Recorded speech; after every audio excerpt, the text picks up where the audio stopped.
మత్తయి సువార్త 6వ అధ్యాయము 9 నుండి 13 వచనములు.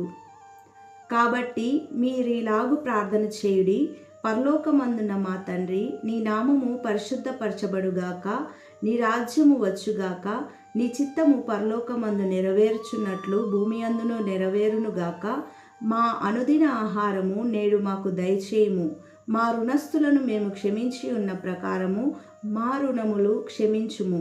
మిమ్మును శోధనలోకి తేక దుష్టుని నుండి మమ్మును తప్పించుము. మా రుణస్థులను మేము క్షమించి ఉన్న ప్రకారము మా రుణములు క్షమించుము. మమ్మును శోధనలోకి తేక దుష్టుని నుండి మమ్మును తప్పించుము.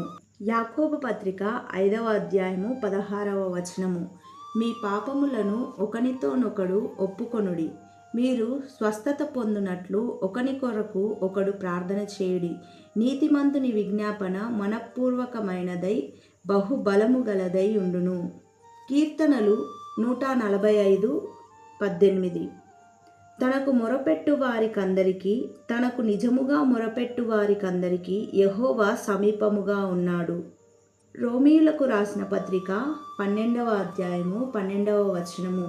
నిరీక్షణ గలవారై సంతోషించుచు, శ్రమయందు ఓర్పు గలవారై ప్రార్థనయందు పట్టుదల కలిగి యుండుడి.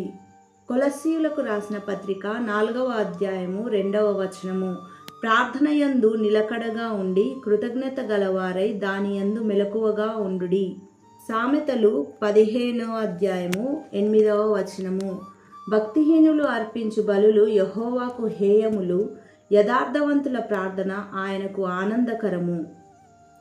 సామెతలు 15వ అధ్యాయము 29వ వచనము. భక్తిహీనులకు యెహోవా దూరస్థుడు, నీతిమంతుల ప్రార్థన ఆయన అంగీకరించును.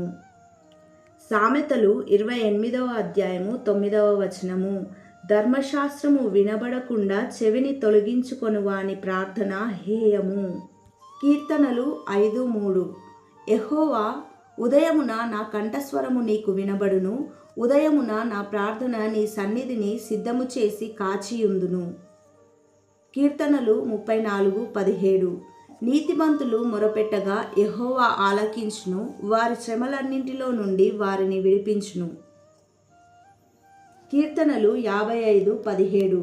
సాయంకాలమున, ఉదయమున, మధ్యాహ్నమున నేను ధ్యానించుచు మొరపెట్టుకొందును, ఆయన నా ప్రార్థన ఆలకించును.